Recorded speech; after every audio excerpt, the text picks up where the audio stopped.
on you and John's Devil. Chapter 11.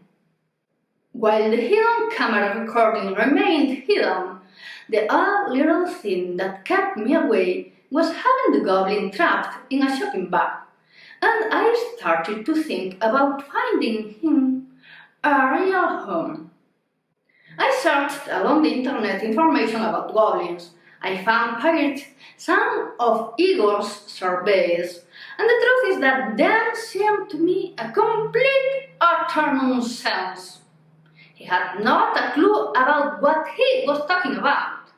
The only thing I trusted was the translations of ancient writings. In other times, when there were less people, less mechanics and less pollution, all the creatures of the world around free mixed ones with the others. Of course, the writings could also be the result of some magic mushroom. With some more days on the calendar, the hidden camera recording stopped worrying me, and to keep my paranoia busy, I started to feel someone was following me. I told it to Bego, and she spit her sighs laughing. Even knowing all what had happened, she laughed.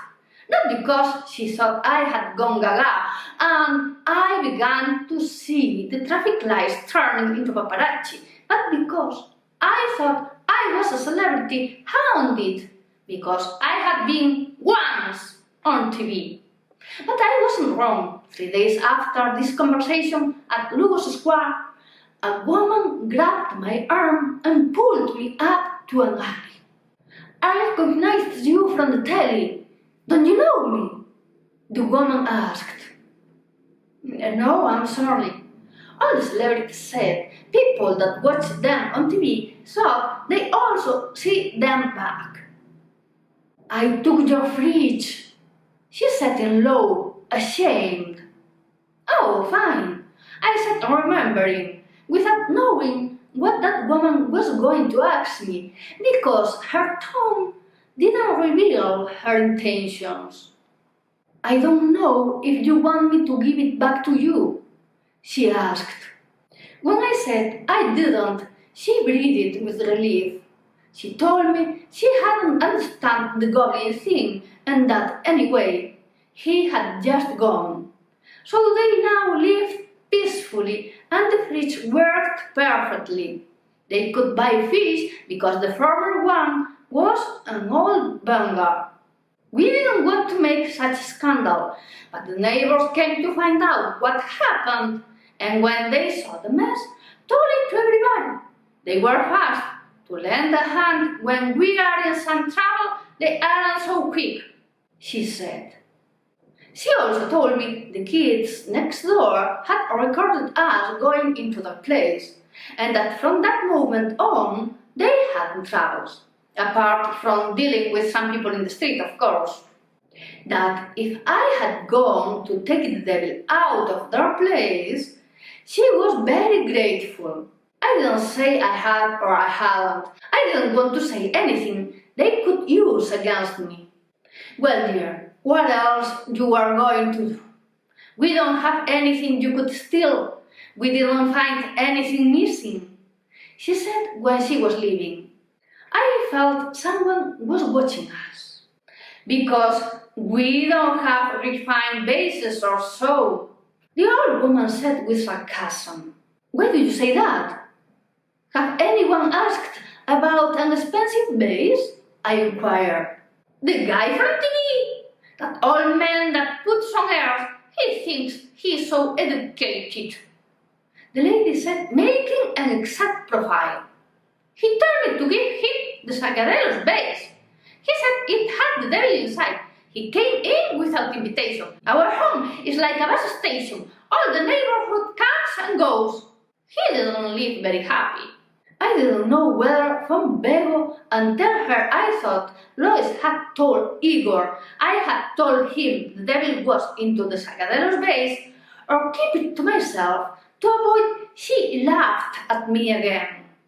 "Listen, your friend from the university came home to ask me how the base we had hidden the devil in was," Begonia said.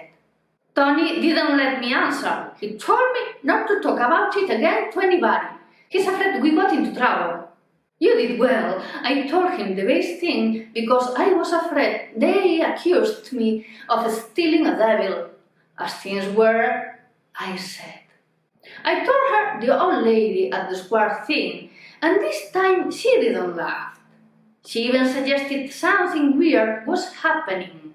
The so-called Lois wasn't as modest as the other day. I had 5 messages from him on my Facebook inbox. At first talking about daily things and afterwards launching straight in and asking me about the damn devil.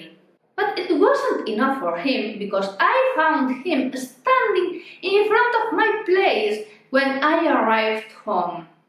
Look, the olds don't have any Sargadelos base, Lois said. Maybe it wasn't Sargadelos, it had blue patterns, I answered. Is there any reason why you have to lie about where you kept the devil? He asked. Is there any reason why you are so interested in knowing where the devil is? I asked. Lois, shut up. Of course there was. I'm going in, you'd better leave, I said. I still owe you a dinner, Lois said. Don't think I forgot, I clarified. I lied there too. I had already forgotten. I had experienced a lot of emotions. That I'm used to live a quiet life. Maybe not, but in other way. You have it, don't you? Lois asked. What are you talking about? The vase? No, I didn't bring any vase, I said. But I said as well as I confessed. And I was lucky Lois wasn't paying attention, because asking, what are you talking about? I was implying I had something, or at least it seemed to me. However, he left, and it helped me to take a decision about the goblin's final destination.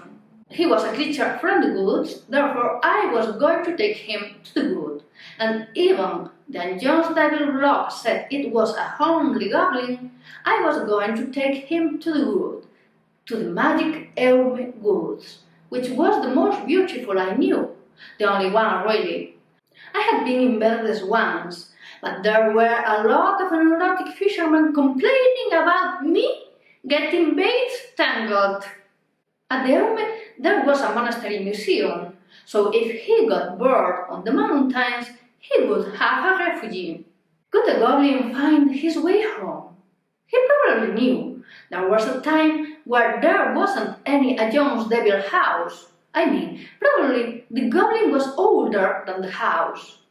I didn't go on summertime. Well, I did go on summertime, but there were such a huge amount of people that I couldn't pretend going along a path and exercise the shopping bag.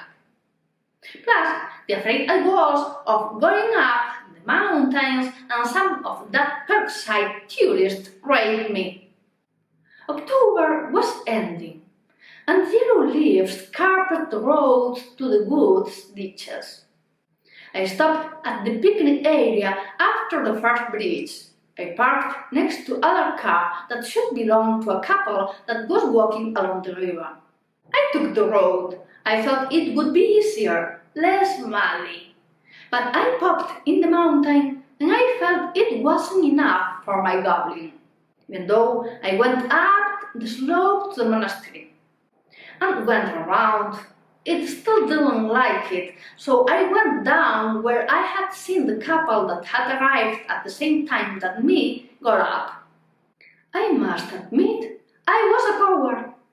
The place looked wonderful to me as soon as the path got narrow. I sat down on the ground too close to the water, counting the big white sign with red letters that threatened with the water level to come up unexpectedly. I unfolded the bag and read the spell aloud 6 times. I listened all along the mountain. And if I were a man, I could have that same feeling when kids leave home, between sadness and joy, and sort of tenderness, and... Ha! He shouted in my ear, and in that very moment I was struck by a doubt. I supposed, because they had told me so, the goblin became attached to a place. And what if he really became attached to the person that exorcises him? The tender joy turned into panic. I stood on such ceremony for nothing. He laughed, mounting up. I calmed down. Who are you? A small girl that looked like a goblin, dressed with amazing clothes and with a flower on her hat, asked. Don't be impertinent, Faiska. She must be a tourist, don't you see? Other on the left said, pointing at my shoes. Sure, although the most interesting thing is to know who he is. Other more that appeared next to the first one said, I got scared. I really thought I had gone mad. Yeah. Who is he? The so-called Faiska flew about. The one on the right pushed Faiska and she slipped, reaching the water. Pinga! Faiska shouted. Shesta, kick her! Who is he? Shesta asked, pointing behind me. I looked and saw. I saw what must be the Jones devil. But he didn't look like a devil. He had the same funny face the little goblins next to me, with bright eyes and a little rascal smile. His clothes weren't as beautiful as theirs, not comparison. He laughed, covering his mouth with the hand. He is the Jones devil, I said, signaling him to approach, even he didn't. He's not a devil, Faiska said. He's a goblin. From Jones, Shesta asked, thinking about something. I read about Jones. And are you taking him back again? Ping asked, sad. No, I brought him to stay. I think this is a good place, I said. Yay! The three of them said at a time. We could show you our village. But we cannot, Faiska said. No, we cannot, Pinga said. No, Shesta said. The Jones devil didn't dare come towards us, but he neither ran away